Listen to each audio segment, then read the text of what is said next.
After her perfect sister hides her behind a concrete pillar to erase her from the family wedding, an overlooked pastry chef joins forces with a mysterious high-stakes stranger to ignite a public confrontation that will either reclaim her dignity or shatter her family's facade forever.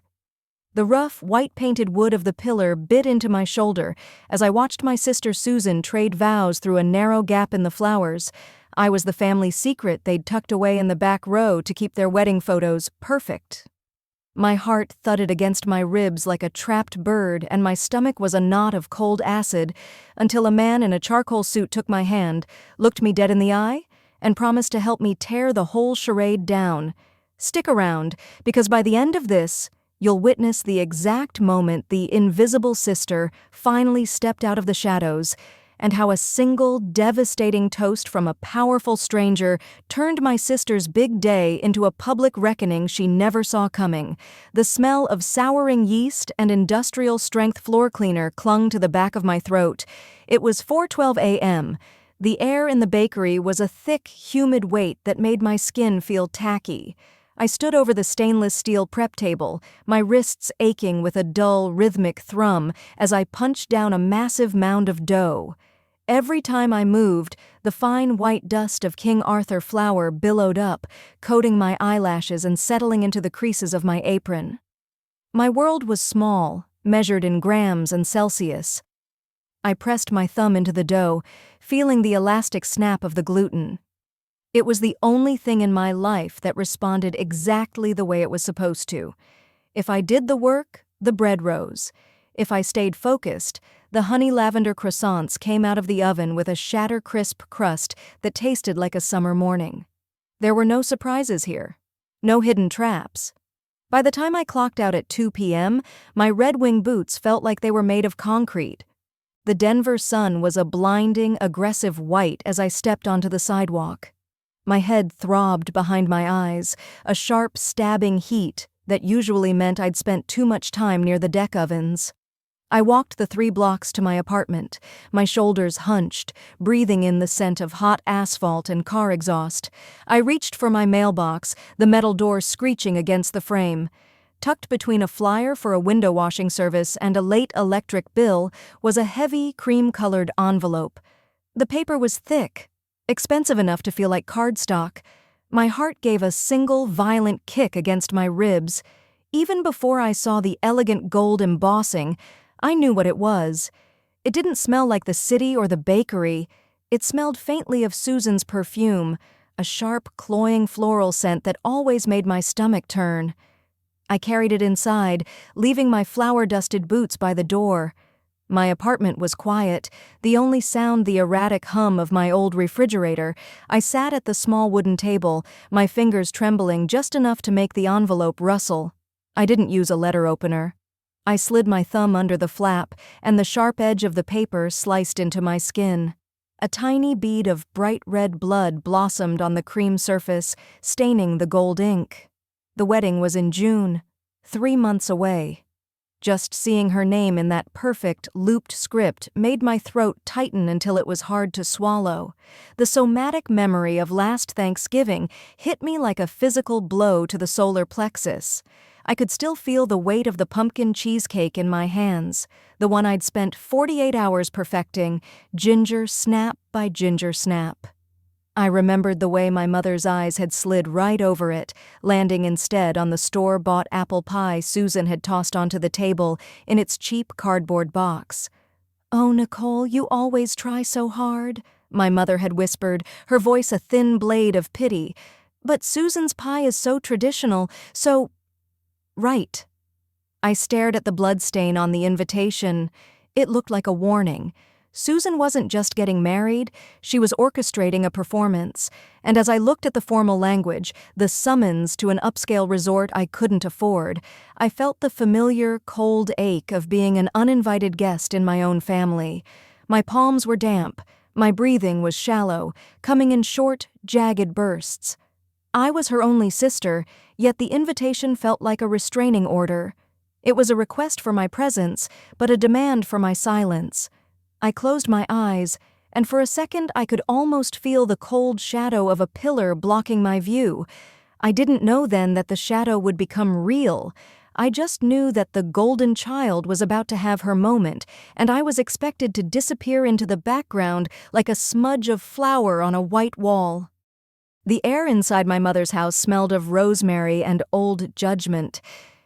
It was late November, 6 months before the wedding invitation would ever touch my hand. I stood in the foyer, my arms shaking from the weight of the heavy glass cake stand. Outside, a cold suburban wind rattled the storm door, but inside, the heat was cranked up to a stifling 75 degrees. My chest felt tight, like a wire was being pulled taut around my ribs. I'd spent 48 hours on this. I'd hand-pressed the crust using 2 bags of McCormick ginger snaps until my palms were bruised. I'd used real Madagascar vanilla beans, tiny black flecks that cost more than my weekly grocery budget. The top was a mirror glaze of salted caramel, so smooth I could see my own tired, bloodshot eyes reflected in it. "I'm here," I said, my voice cracking. My mother didn't turn away from the stove. She was basting the turkey, the steam clouding her expensive glasses. "Put it on the sideboard, Nicole. We're almost ready to eat." I walked to the mahogany sideboard. I moved slowly, my pulse a frantic drum in my ears. I set the cheesecake down. The glass base made a soft clack against the wood. I waited for her to look. I wanted her to see the sharp, clean lines of the layers. I wanted her to ask how I got the caramel to shine like that. Instead, the front door swung open. A gust of freezing air followed Susan inside. Susan looked like she'd stepped out of a catalog, not a hair out of place, her cheeks a perfect, healthy pink. She was laughing, clutching a white plastic grocery bag. My mother dropped the basting brush. It hit the floor with a greasy thud and rushed over to her. "Susan, darling, you made it." My mother pulled her into a hug, completely ignoring the oil spot on the rug. "Sorry I'm late," Susan said, breathless and bright. The line at the Safeway was a nightmare. I grabbed this at the last second. She pulled out a store-bought apple pie. It was in a cheap tin with a clear plastic dome. The price tag, $7.99, was still stuck to the side. The crust looked like wet cardboard. "Oh, thank heavens," my mother gushed. She took the plastic bag like it held a holy relic. "Classic apple pie. It's so traditional. So, right for the table."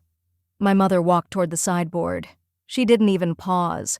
She picked up my cheesecake, the 48-hour masterpiece, and slid it roughly to the far end of the buffet. She pushed it so far back it was partially hidden behind a massive, oversized vase of white lilies.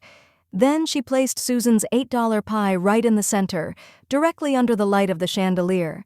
The rejection hit me in the pit of my stomach, a cold, sickening drop. My hands, still smelling faintly of burnt sugar and ginger, began to sweat. I looked at the lilies. The long green stems blocked the view of my work. I was the professional.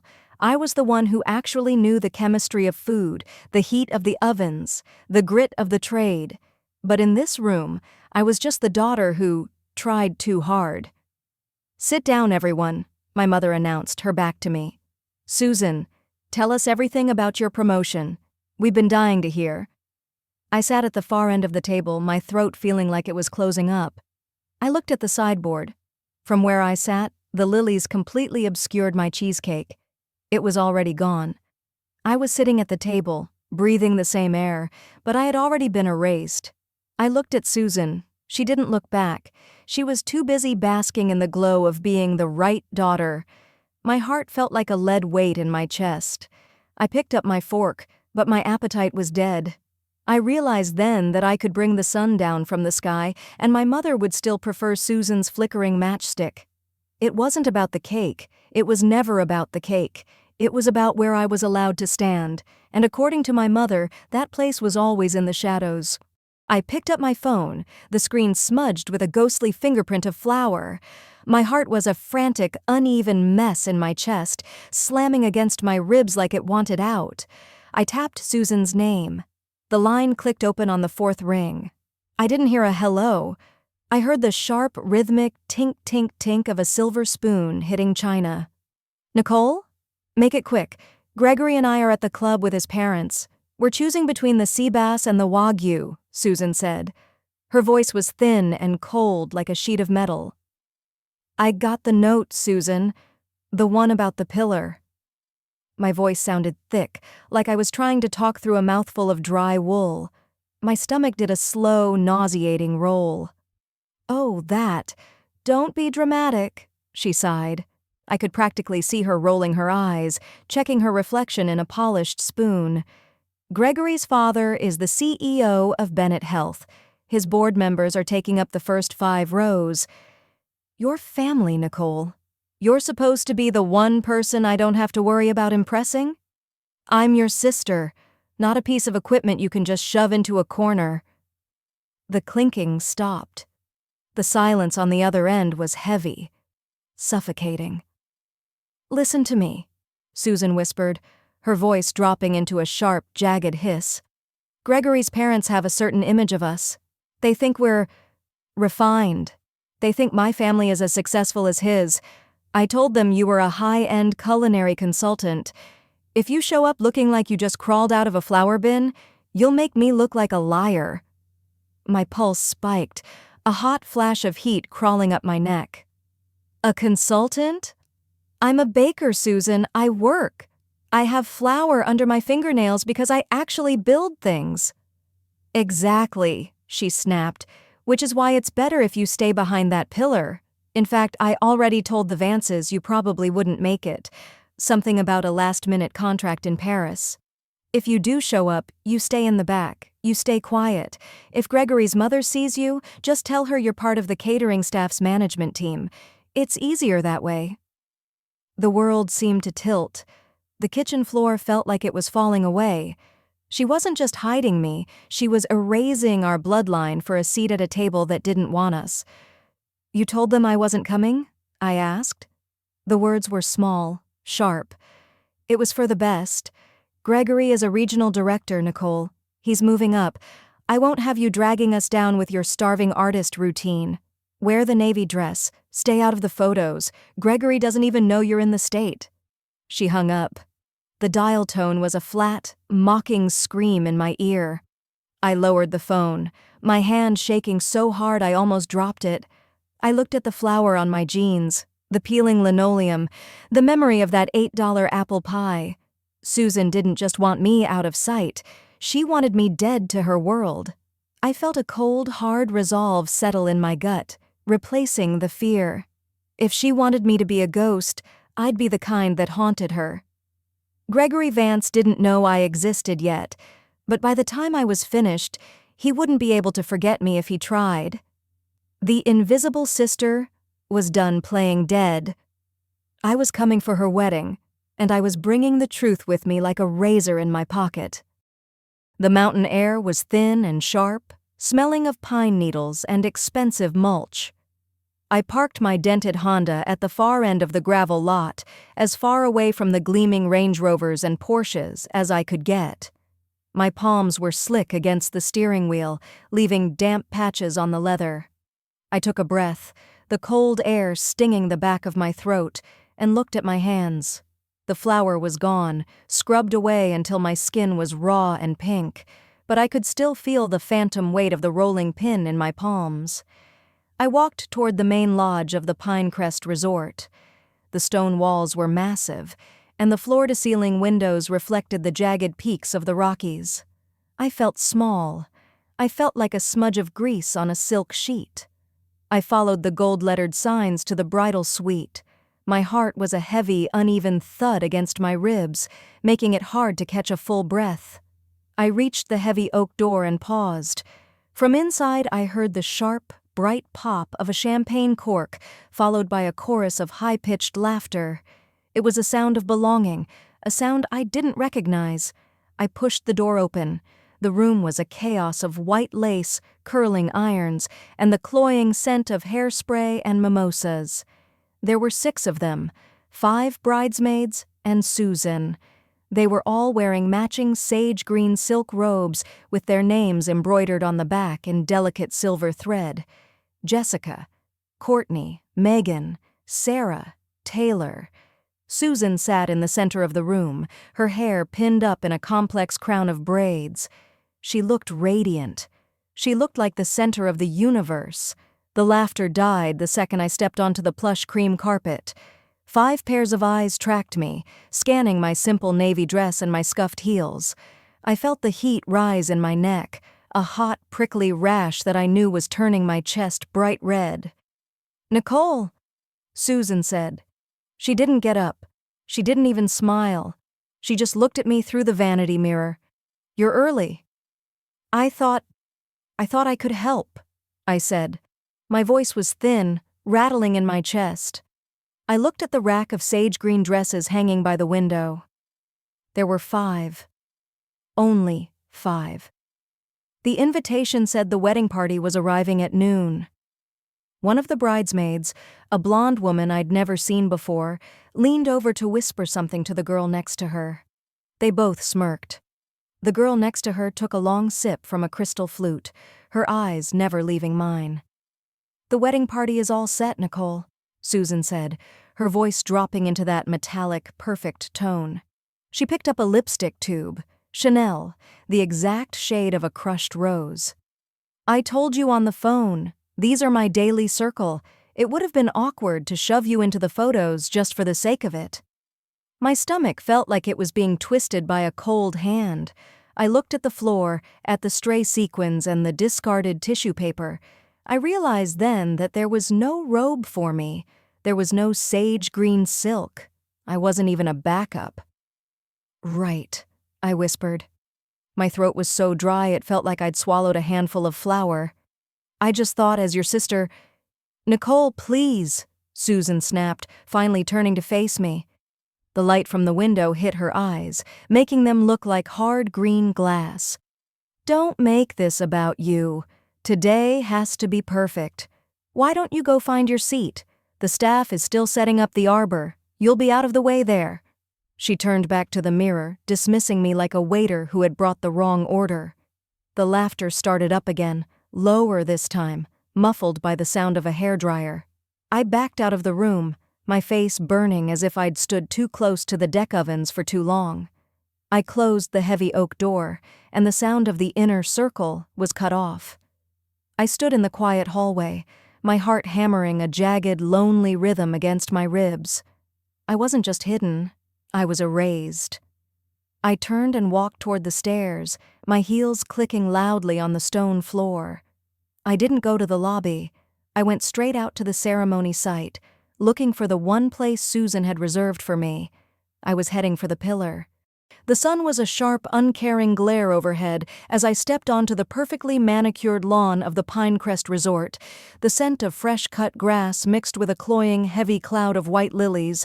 My heels sank into the soft turf with every step, making me stumble.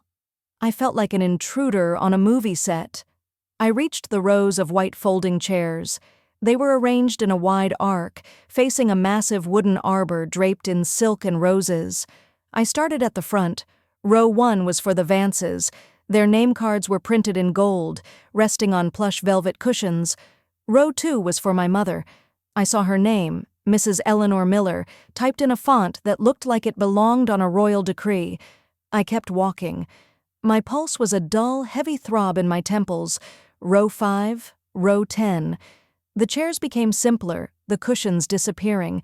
I felt the heat rising in my chest, a prickly, sweating dread. I passed aunts, cousins, and old family friends I hadn't seen in years. Their names were all there, positioned with a clear view of the mountain backdrop. Finally, I reached the very last row, row 24. The chair was tucked behind a massive square support pillar that held up the end of the floral canopy. It was a heavy piece of timber, at least 12 inches thick, painted a flat, chalky white. I leaned in, my breath hitching in my throat, and looked at the small card taped to the top slat. Nicole Miller. I sat down. The wood of the pillar was inches from my face. I reached out and pressed my palm against it. The white paint was tacky, clinging to the pads of my fingers. Through the thin, cheap coat, I could feel the rough, jagged grain of the wood underneath. It felt like a splinter waiting to happen. I leaned to the left. I saw the back of a guest's head. I leaned to the right. I saw the edge of a trash bin hidden behind a hydrangea bush. I sat back straight, and all I saw was the white-painted wood. A cold, hard lump of lead settled in the base of my throat. My stomach did a slow, nauseating flip. This wasn't a mistake made by a tired wedding planner. This wasn't an oversight. Someone had walked out here with a seating chart, looked at this pillar, and decided this was exactly where the bride's only sister belonged. Susan had done this. She'd stood in her climate-controlled office, sipping her sparkling water, and mapped out my erasure. She didn't just want me in the back. She wanted me to be a spectator to a wall. She wanted me to hear the music, smell the flowers, and feel the vibration of the applause without ever being seen by the people who mattered. I looked at the wood grain again. The lines were twisted, circling around a dark knot in the timber. It looked like an eye staring back at me. A mocking, silent eye. My hands, usually so steady when I was piping delicate lace onto a 3-tier cake, were shaking. I gripped the edge of the cold metal chair until the frame bit into my palms. The somatic sting of the rejection was a physical weight, pressing down on my shoulders until I felt like I was sinking into the dirt. I could have stood up. I could have walked back to my Honda, driven to the nearest dive bar, and drowned the shame in cheap whiskey. But I didn't. I stayed. My jaw tightened until my teeth ached. If Susan wanted me to be a ghost behind a pillar, fine. But ghosts have a way of making people look over their shoulders. I sat there in the shadow of the wood, my breathing shallow and jagged, and watched the first guests arrive. I was invisible. I was excluded. But as I felt the rough texture of that pillar, a new kind of heat began to replace the shame. It wasn't the heat of the oven. It was the heat of a fire that was just starting to catch. The high, thin whine of a violin started up, cutting through the mountain air like a blade. The ceremony was beginning. I sat back, the rough grain of the pillar pressing into my spine, and watched the blurred shapes of the wedding party move toward the arbor. From my angle, they looked like smears of sage green and black ink. My throat felt tight, a dry, scratchy sensation that made it hard to swallow. I was the bride's sister, and I was watching her wedding through a crack in a piece of timber. A shadow fell across my lap. Then, the chair 2 seats over creaked. I didn't turn my head. I didn't want anyone to see the hot, stinging moisture I was fighting to keep in my eyes. I just stared at the white paint of the pillar. "Nice view," a voice said. It was low, with a dry edge that made my pulse jump. "I especially like how the light hits the knots in the wood. Very artistic." I wiped my face with the back of my hand and looked over. He was wearing a charcoal suit that looked like it had been molded to his shoulders. His hair was dark and slightly messy, and his eyes were a sharp, observant gray. He wasn't looking at the bride. He was looking at me. "Spectacular," I said, my voice coming out raspy. "I'm considering writing a review of this specific piece of lumber. 5 stars for blocking out the sun." He let out a short, quiet laugh. It wasn't the polite, fake laughter I'd heard in the bridal suite. It was real. He leaned back, crossing one long leg over the other. I noticed his shoes. Oxford brogues, polished to a mirror shine, but scuffed at the toe. He looked like he belonged at the front row, yet here he was, in the dirt with me. "I'm Julian," he whispered, as the officiant began to drone on about the perfect union of Susan and Gregory. "Nicole," I replied. "So, Nicole, what did you do to deserve the VIP seating? Did you forget to tip the valet? Or are you secretly the groom's ex-wife?" The knot in my stomach loosened, just an inch. "I'm the bride's sister." Julian's eyebrows shot up. He looked at the pillar, then back at me. A flash of something, anger maybe, crossed his face before his expression went neutral again. "Her sister? And they tucked you back here? That's not just an oversight, that's a strategy." "Susan is very good at strategy," I said, the words tasting like copper in my mouth. Julian studied me for a long moment. He didn't look away when I tried to stare him down. He had the kind of gaze that made me feel like he was reading the recipes stored in the back of my mind. "I'm here as a +1 for a guy named Dominic. He's Gregory's business partner. Dominic caught pneumonia, and I got drafted. I know exactly 0 people here besides the groom, who currently looks like he's trying to remember if he left the oven on. I looked toward the arbor. Julian was right. Gregory Vance looked stiff, his jaw clenched so tight I could see the muscles leaping in his cheek.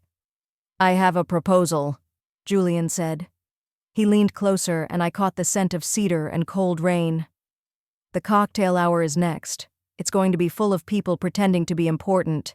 You're the invisible sister, and I'm the nameless +1. We could either sit here and let them ignore us, or we could form a strategic alliance." "An alliance?" I asked. My heart was thumping a new rhythm now. Not fear, but anticipation. "We go in together," he said, his eyes locking onto mine.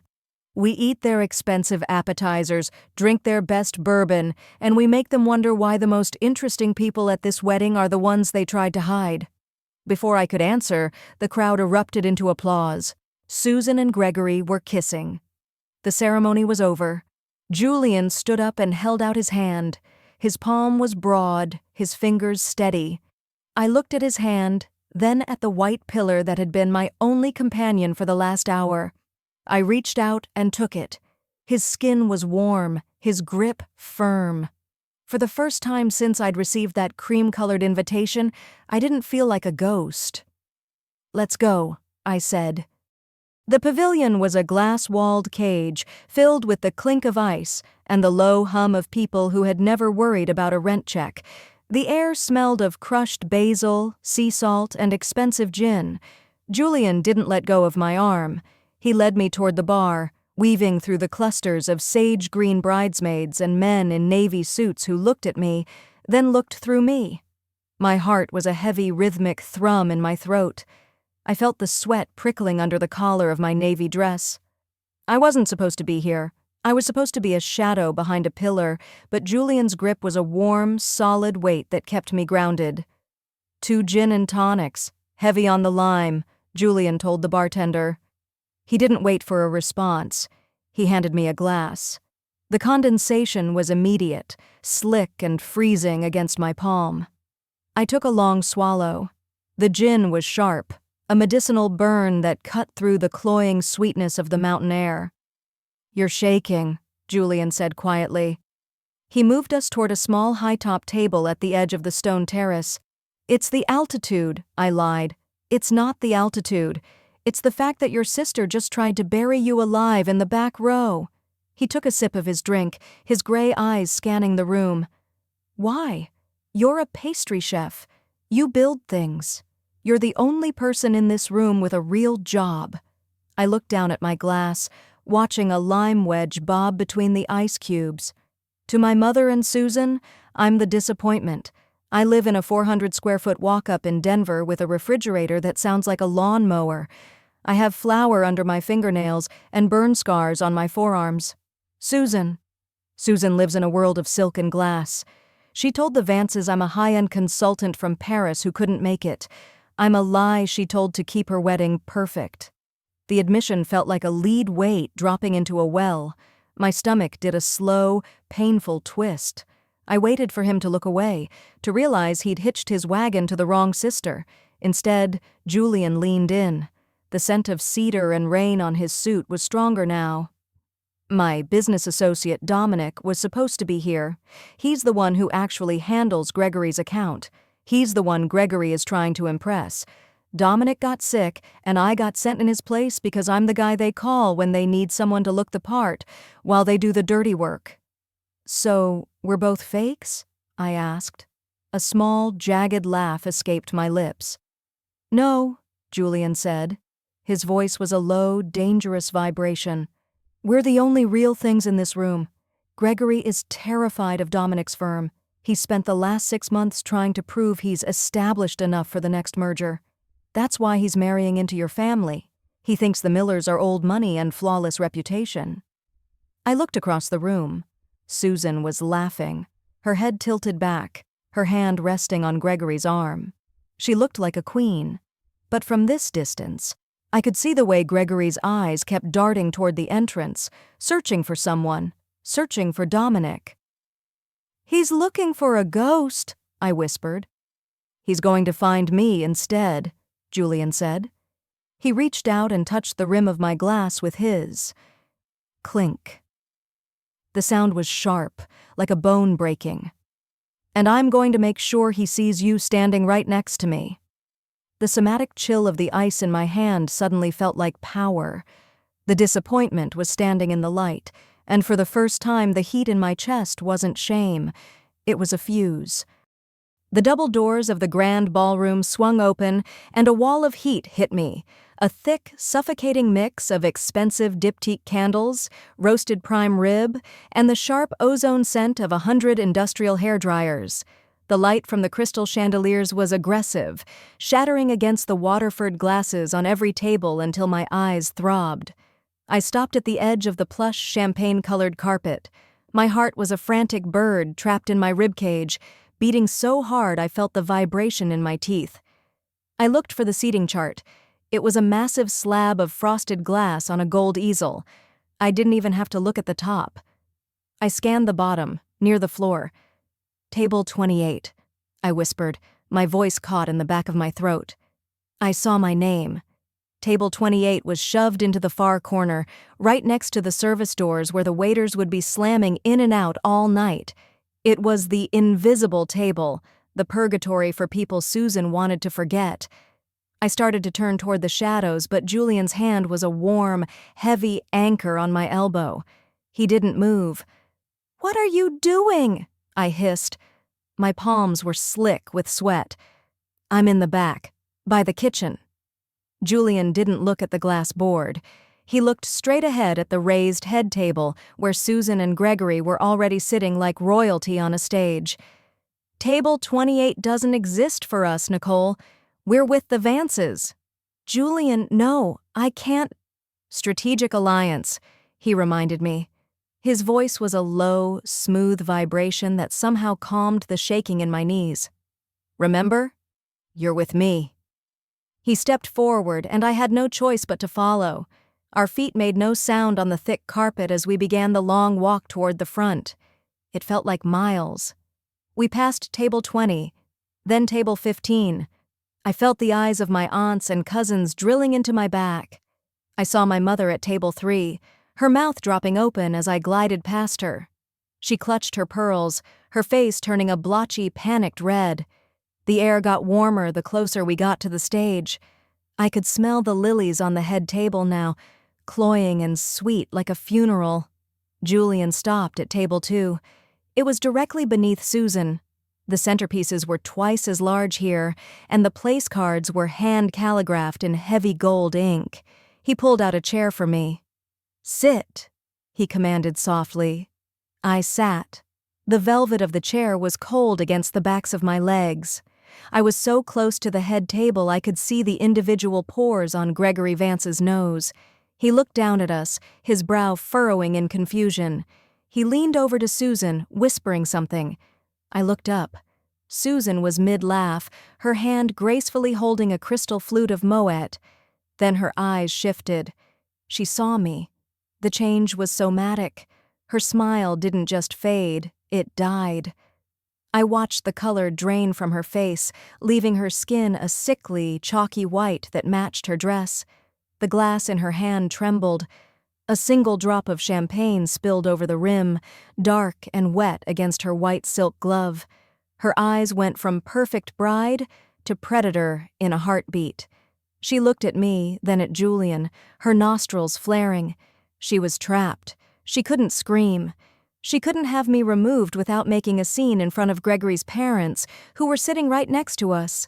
She had to sit there and watch me take a seat at the table she'd forbidden me from touching. Julian leaned back, his charcoal suit molding to the chair. He picked up a breadstick and snapped it. The sound was as loud as a gunshot in the sudden silence of our corner. He looked up at Susan and gave her a slow, predatory tilt of his head. My stomach flipped, but for the first time, it wasn't from fear. It was the thrill of the hunt. I reached for my water glass, my fingers steady as a surgeon's. I looked Susan dead in the eye and took a slow, deliberate sip. The ghost was haunting the feast, and we were just getting started. The clink of a silver spoon against a crystal flute cut through the room like a gunshot. The feedback from the speakers was a sharp electronic hum that made the hair on my arms stand up. The ballroom went dead. I could hear the heavy, wet rasp of the air conditioner and the frantic beat of my own heart against my ribs. Julian stood up slowly. He didn't look like a +1 anymore. He looked like the owner of the room. He adjusted the lapel of his charcoal jacket, his gray eyes locked onto Gregory Vance. "I'd like to say a few words," Julian began. His voice was a low, steady rumble that didn't need a microphone. Gregory leaned forward, a desperate, hungry smile plastered on his face. He thought his big break had arrived. "Everyone," Gregory announced, his voice cracking with excitement, "this is Julian. He's the senior partner at the firm I've been telling you about, the man who holds the keys to the Bennett merger." A cold, sharp shock went through me. Julian wasn't a stand-in. He was the prize Gregory had been hunting for months. I looked at Susan. She was frozen. Her hand was clamped so tight around her champagne glass that her knuckles were white as bone. The Paris lie was hanging in the air between us, like a thin, fraying wire. "I've heard a lot today about perfection," Julian said, his gaze drifting toward Susan. She flinched as if he'd slapped her. "I was told Nicole Miller couldn't be here because she was in Paris, busy with high-level consulting. I was told this family was a united front of success." He paused, letting the silence stretch until it felt like the floor was going to crack. He reached down and took my hand. His skin was warm and rough, a solid anchor in the middle of the storm. "But the truth is much more interesting," Julian continued, his voice dropping an octave. "Nicole isn't in Paris. She's a master pastry chef right here in Denver. She's the only person in this family who actually works with her hands, who understands the grit and the heat it takes to build something real. And yet, she was seated behind a pillar. She was hidden away like a dirty secret." He looked directly at Gregory, whose face was turning a sickly grayish color. "If this is how your new family treats their own blood, Gregory, if they're willing to erase a sister just to polish an image, then I have to wonder what kind of partners they really are. My firm doesn't do business with people who are ashamed of the truth." Julian set his glass down on the white linen tablecloth with a heavy thud. The silence was absolute. Susan's golden child mask didn't just slip, it shattered. She looked small. She looked ugly. My mother's mouth was a wide, silent O of horror. Gregory looked at Susan not with love, but with the cold, hard realization that she had just cost him everything. "Let's go, Nicole," Julian whispered. I stood up. My legs didn't shake. I felt a strange, light sensation in my chest, as if a heavy stone had finally been lifted. I didn't look at the pillar. I didn't look at the guests. I walked past Susan, catching the scent of her cloying perfume one last time, and I didn't feel anything but pity. We walked out of the ballroom and into the cold mountain night. The air was sharp and clean, smelling of pine and freedom.